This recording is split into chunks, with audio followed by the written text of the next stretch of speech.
Hello नमस्कार हमारे channel में आपका स्वागत। हम आपको बहुत ही महत्वपूर्ण जानकारी देने वाले हैं अतिथि शिक्षकों के नियमितीकरण को लेकर। 12 तारीख को एक बड़ा आंदोलन होने वाला है आउटसोर्स कर्मचारियों के द्वारा और अस्थायी कर्मचारियों के द्वारा।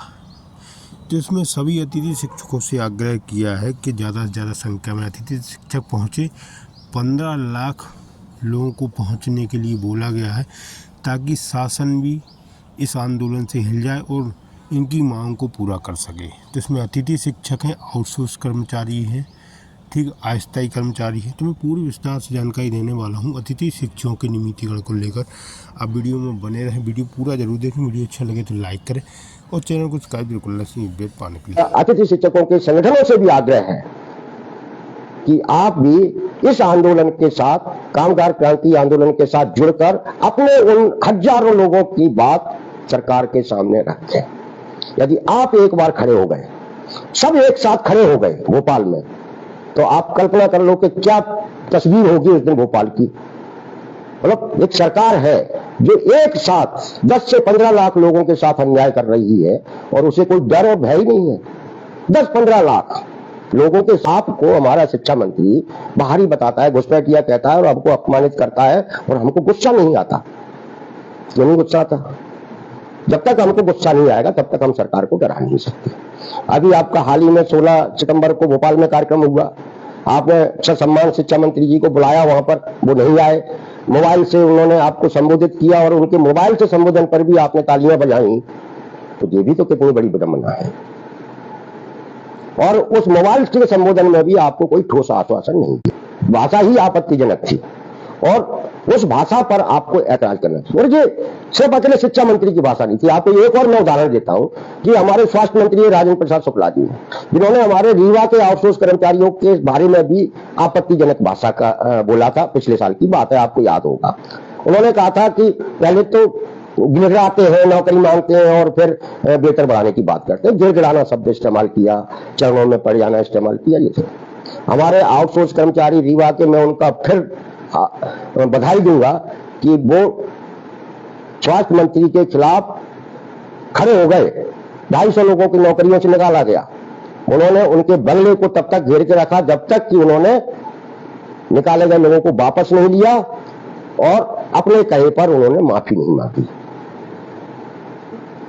ये भाषा है मध्य प्रदेश सरकार के मंत्रियों की, लेकिन उस भाषा पर आपको जवाब देना पड़ेगा।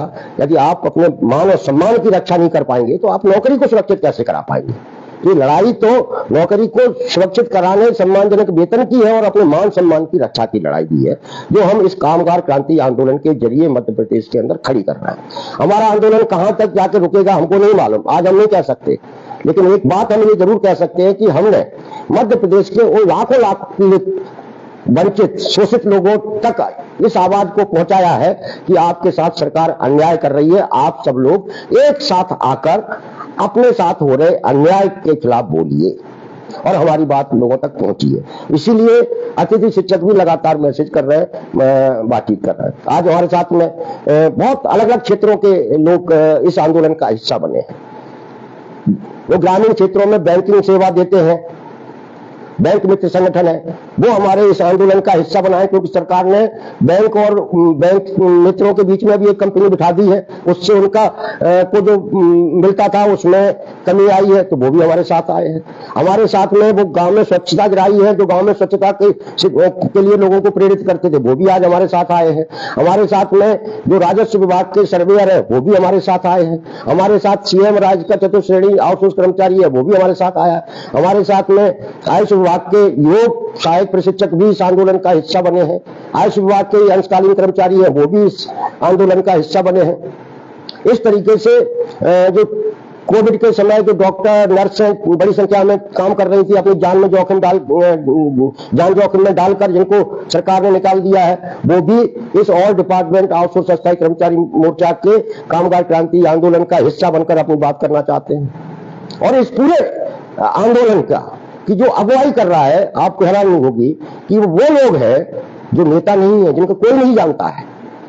लेकिन आज वो 1.5-2 साल की मेहनत के बाद, इन 1.5-2 साल में 4, 5, 6 हम लोग भोपाल में प्रदर्शन कर चुके, इंदौर तक में प्रदर्शन किए, एक न्यूनतम वेतन बढ़वाया। और उनमें से बहुत सारे चतुश्रेणी कर्मचारी हैं जो पंचायतों के चौकीदार हैं, भ्रष्ट है, पंप ऑपरेटर है, सफाई कर्मी है, स्कूलों के अंशकालीन अस्थायी कर्मचारी है, ये लोग इस पूरे आंदोलन का नेतृत्व कर रहे हैं। जब समाज का सबसे कमजोर, पीड़ित, वंचित, अन्याय का शिकार वर्ग किसी आंदोलन का नेतृत्व करता है तो उस नेतृत्व के आगे, उस आंदोलन के आगे सरकार को झुकना पड़ता है।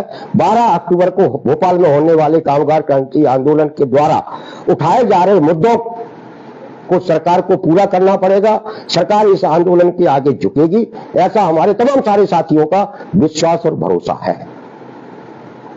जब हालांकि सरकार के और सरकार समर्थित संगठनों ने भी अपनी सक्रियता बढ़ाई है, वो नहीं चाहते कि ये सब पीड़ित, प्रताड़ित, सताए हुए लोग एक छतरी के नीचे आए, वो नहीं चाहते।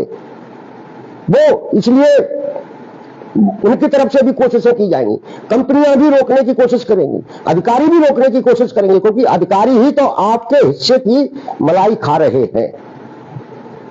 और ये तमाम सारे जो लोग हैं, वो जो सताए हुए लोगों की, पीड़ित लोगों की असुरक्षित नौकरी के शिकार कर्मचारियों, श्रमिकों की जो एकता बन रही है, इस एकता से का असर बहुत व्यापक है। सरकार के अंदर भी खलबली है। हमने जो हमारी मांग है, जो हमने बता दिया कि नियमित रोजगार, नौकरी में सुरक्षा और 21,000 न्यूनतम वेतन, कंपनी राज, ठेका राज खत्म किया जाए। इस बुनियाद पर यह पूरा आंदोलन खड़ा हुआ है और ये आंदोलन जीतेगा, क्योंकि जनता के भी व्यापक हिस्से से इस आंदोलन को बड़ा समर्थन मिल रहा है। क्योंकि आज हम अतिथि शिक्षकों के आग्रह पर बातचीत करने के लिए आए थे, मेरा अतिथि शिक्षकों के संगठनों से भी आग्रह है कि आप भी इस आंदोलन के साथ, कामगार क्रांति आंदोलन के साथ जुड़कर अपने उन हजारों लोगों की बात सरकार के सामने रखें। यदि आप एक बार खड़े हो गए, सब एक साथ खड़े हो गए भोपाल में, तो आप कल्पना कर लो कि क्या तस्वीर होगी उस दिन भोपाल की। मतलब एक सरकार है जो एक साथ 10 से 15 लाख लोगों के साथ अन्याय कर रही है और उसे कोई डर और भय ही नहीं है। 10-15 लाख लोगों के साथ एक जैसा अन्याय कर रही है और निश्चिंतता के साथ हमारी सरकार, हमारे मुखिया, मुख्यमंत्री लंबा चौड़ा भाषण दे रहे हैं, लंबा चौड़ा भाषण दे रहे हैं, कोई डर ही नहीं है। हमारे स्टेज पे मुख्यमंत्री जी का एक भाषण हमने लोड किया है, आपने सुना होगा। वो कह रहे हैं कि हम जो उद्योग लगाते हैं, कारखाने लगाते हैं, उनको प्रति मजदूर 5,000 रुपए महीने की सब्सिडी देते हैं, 10 साल तक देंगे। कितनी? 5,000 रुपए महीने की सब्सिडी किसको दे रहे हैं? कारखाना लगाने वाले को। उस कारखाना लगाने वाले मालिक को, जिसे जमीन मुफ्त में दी जाती है, जिसे बैंक से कर्ज मुफ्त में बिना ब्याज के मिलता है, और वह ठेके पर अपने मजदूर रखता है जिन्हें न्यूनतम वेतन भी नहीं देता, और उन्हीं को, उसी को सरकार 5,000 रुपए महीना दे रही है। हम नहीं कह रहे, खुद मुख्यमंत्री कह रहे हैं, आप सुन लेना, हमारे पेज पर वो उनका भाषण है। यदि सरकार वाकई में 5,000 रुपए प्रति मजदूर पर खर्च कर रही है, तो वो 5,000 हर काम करने वाले को सीधे भी दिए जा सकते हैं। लेकिन सरकार की नियति कंपनियों, ठेकेदारों को फायदा पहुंचाने की है, न कि काम करने वाले को। अभी हमारे एक प्रधानमंत्री जी का वीडियो हमने भाषण लोड किया है।